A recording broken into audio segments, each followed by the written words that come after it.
ನೋಡಿ ಫ್ರೆಂಡ್ಸ್, ನಾನಿವತ್ತು paper ಅವಲಕ್ಕಿಯಲ್ಲಿ sweet ಮಾಡ್ಕೊಂತ ಇದ್ದೀನಿ. ನೀವು ಈ ಸ್ವೀಟ್ ನ ಒಣ ಕೊಬ್ಬರಿಯಲ್ಲಿ ಕೂಡ ಮಾಡ್ಕೋಬಹುದು, ಹಸಿ ಕೊಬ್ಬರಿಯಲ್ಲೂ ಮಾಡ್ಕೋಬಹುದು. ಹಸಿ ಕೊಬ್ಬರಿಯಲ್ಲಿ ನಾವು ಅವತ್ತೇ ಖಾಲಿ ಮಾಡ್ತೀವಿ ಅನ್ನೋರು ಹಸಿ ಕೊಬ್ಬರಿಯಲ್ಲಿ ಮಾಡ್ಕೊಳ್ಳಿ. ಇಲ್ಲ ನಾವು ನಮ್ಗೆ 1 ವೀಕ್ ಆದ್ರೆ ಇರ್ಬೇಕು ಅನ್ನೋರು ಮಾತ್ರ ಒಣ ಕೊಬ್ಬರಿಯಲ್ಲಿ ಮಾಡ್ಕೊಳ್ಳಿ. ಬಟ್ ಫ್ರೆಂಡ್ಸ್, ನಾನು ತುಂಬಾ ಸಾರಿ ಮಾಡಿದ್ದೀನಿ, ಹಸಿ ಕೊಬ್ಬರಿಯಲ್ಲಿ ಟೇಸ್ಟ್ ತುಂಬಾ ಚೆನ್ನಾಗಿರುತ್ತೆ.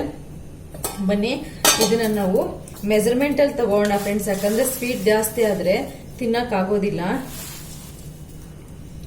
ನೋಡಿ, ಒಂದು ಅವಲಕ್ಕಿನ 4 ಕಪ್ಪು ನಾನು ಪೇಪರ್ ಅವಲಕ್ಕಿನ ಕ್ಲೀನ್ ಮಾಡಿ ಒಂದು ಕಪ್ಪಿಗೆ ಹಾಕೊಂಡಿದೀನಿ. ಈಗ ಯಾವ ಕಪ್ಪಲ್ಲಿ ನಾವು ಮೆಜರ್ಮೆಂಟ್ ಅಲ್ಲಿ ತಗೊಂಡಿದೀವೋ ಅದೇ ಕಪ್ಪಲ್ಲಿ ತಗೊಳ್ಳಿ. ನಿಮ್ಗೆ ಯಾವಾಗ್ಲೂ ಮೆಜರ್ಮೆಂಟ್ ಗೆ ಪ್ರಾಬ್ಲಮ್ ಆಗೋದಿಲ್ಲ. ನೋಡಿ, 4 ಕಪ್ ಅವಲಕ್ಕಿಗೆ ನಾನು ಅರ್ಧ ಕಪ್ಪಷ್ಟು ಬೆಲ್ಲ ಹಾಕ್ತಾ ಇದ್ದೀನಿ. ಈ ಬೆಲ್ಲನ ಸ್ವಲ್ಪ ಲೈಟಾಗಿ ಪಾಕ ಮಾಡ್ಕೊಳ್ಳೋಣ. ಸ್ವಲ್ಪನೇ ನೀರ್ ಹಾಕಿ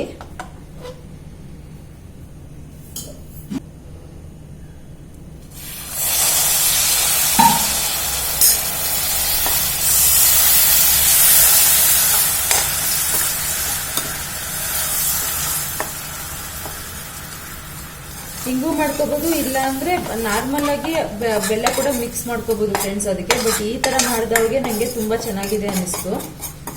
ಈಗ ಇದಕ್ಕೆ ನಾನು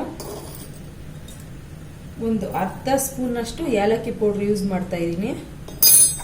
ಈಗಲೇ ಹಾಕೊಳ್ಳಿ ಏಲಕ್ಕಿ ಪೌಡರ್ ಕೂಡ. ನಾನು ನೋಡಿ ಫ್ರೆಂಡ್ಸ್, ಕೊಬ್ಬರಿ 1 ಕಪ್ ಇದೆ. ನೀವು ಮೆಜರ್ಮೆಂಟ್ ತಗೊಂಡ್ರೆ ಇದ್ರೆ ಸೇಮ್ ಕಪ್ ಅಲ್ಲೇನೆ ನೀವು ಬೇಕಾದ್ರೆ ಸ್ವಲ್ಪ ಜಾಸ್ತಿನೂ ಹಾಕೋಬಹುದು, ಕಮ್ಮಿನೂ ಹಾಕೋಬಹುದು. ನಾನು ಹಸಿ ಕೊಬ್ಬರಿ ಹಾಕ್ತಾ ಇದ್ದೀನಿ. ನೀವು ಬೇಕಾದ್ರೆ ಬೇರೆ ಕೊಬ್ಬರಿ ಯೂಸ್ ಮಾಡ್ಕೊಳ್ಳಿ, ಡ್ರೈ ಕೋಕೋನಟ್ ಒಣ ಕೊಬ್ಬರಿ ಕೂಡ ಯೂಸ್ ಮಾಡ್ಕೊಳ್ಳಿ.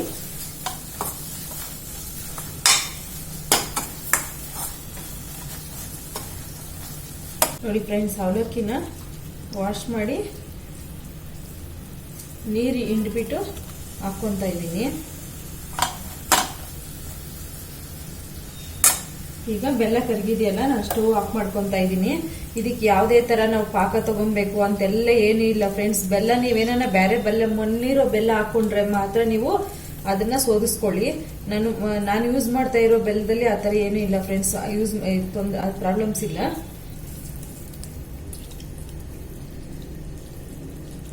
ನಾನು ಬೆಲ್ಲ ಬೇರೆ ಬೆಲ್ಲ ಹಾಕೋರು ಒಂದ್ ಸ್ವಲ್ಪ ಜಾಸ್ತಿ ಹಾಕೊಳ್ಳಿ ಫ್ರೆಂಡ್ಸ್. ಇದು ಕಪ್ಪು ಬೆಲ್ಲ ತುಂಬಾ ಸ್ವೀಟ್ ಇರುತ್ತೆ, ಅದಕ್ಕೋಸ್ಕರ ಕಮ್ಮಿ ಹಾಕ್ತಾ ಇದ್ದೀನಿ ಫ್ರೆಂಡ್ಸ್. ಈಗ ನಾನು 1 ಸ್ಪೂನ್ ಅಷ್ಟು ತುಪ್ಪ ಹಾಕೊಂತ ಇದ್ದೀನಿ.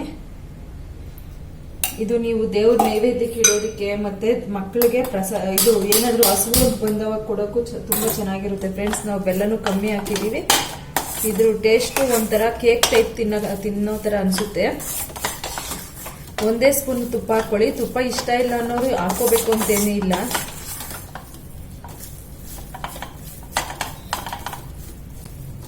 ನೋಡಿ ಫ್ರೆಂಡ್ಸ್, ಇಷ್ಟೇನೆ. ನೀವು ತುಪ್ಪ ಜಾಸ್ತಿ ತಿಂತೀವಿ ಅನ್ನೋರು ಹಾಕೋಬಹುದು, ನಾನು ಹಾಕೋದಿಲ್ಲ ಫ್ರೆಂಡ್ಸ್. ಎಲ್ಲ ಲಿಮಿಟ್ ಆಗಿ ನಾವು ಯೂಸ್ ಮಾಡ್ತೀವಿ ತುಪ್ಪ ಏನೇ ಆದ್ರೂ.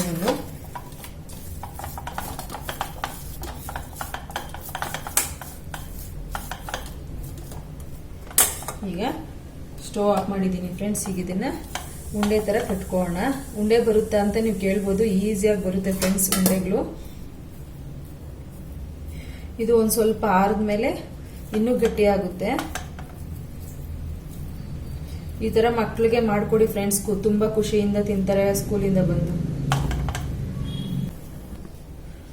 ನೋಡಿ ಫ್ರೆಂಡ್ಸ್, ಅವಲಕ್ಕಿಯಿಂದ ಮಾಡಿರೋ ಅವಲಕ್ಕಿ ಉಂಡೆ.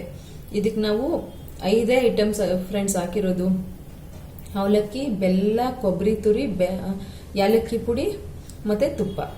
5 ಪದಾರ್ಥಗಳಲ್ಲಿ ಎಷ್ಟು ಚೆನ್ನಾಗಿ ಎಷ್ಟು ಈಸಿಯಾಗಿ ಆಗುತ್ತೆ. ನಾನು ನನ್ನ ಮಗಳಿಗೆ ಹಸು ಅಂತ ಬೇಗ ಬಂದವಾಗೆಲ್ಲನೂ ನಾನು ಇದನ್ನೇ ಮಾಡ್ಕೊಡ್ತೀನಿ. ಯಾಕಂದ್ರೆ ಇದರಿಂದ ಬೆಲ್ಲ ಕೂಡ ನಾವು ಕಮ್ಮಿ ಹಾಕಿರ್ತೀವಿ ಫ್ರೆಂಡ್ಸ್. ಅವಲಕ್ಕಿಯಿಂದ ಯಾರಿಗೂ ಏನು ತೊಂದರೆ ಅಂತೂ ಆಗೋದಿಲ್ಲ. ನಿಮಗೆ ಗೊತ್ತು ಅವಲಕ್ಕಿ ಎಷ್ಟು ಹೆಲ್ತ್ ಒಳ್ಳೇದು ಅಂತ. ಇದು ಫ್ರೆಂಡ್ಸ್ ಕೆಂಪು ಅವಲಕ್ಕಿ ಬರುತ್ತೆ, ಅದ್ರಲ್ಲಿ ಮಾಡಿ ಇನ್ನೂ ಟೇಸ್ಟಿ ಆಗಿರುತ್ತೆ. ಪುಡಿ ಎಲ್ಲ ಮಾಡಿ ಮಾಡ್ಕೋಬಹುದು, ಲೇಟ್ ಆಗುತ್ತೆ. ಈ ತರ ವಾಶ್ ಮಾಡಿ ಹಾಕಿದ್ರೆ ಅವಲಕ್ಕಿ ಸಾಕು, ಈಸಿಯಾಗಿ ಆಗ್ಬಿಡುತ್ತೆ. ನಿಮ್ಗೆ ಒಂದು 2-3 ಮಿನಿಟ್ಸ್ ಅಲ್ಲಿ ಆಗೋಗ್ಬಿಡುತ್ತೆ. ಅವಲಕ್ಕಿ ಎಲ್ಲ ಧೂಳೆಲ್ಲ ಕ್ಲೀನ್ ಮಾಡ್ಕೊಳ್ಳಿ ಅಷ್ಟೇನೆ. ಲೈಕ್ ಮಾಡಿ, ಶೇರ್ ಮಾಡಿ. Thank you.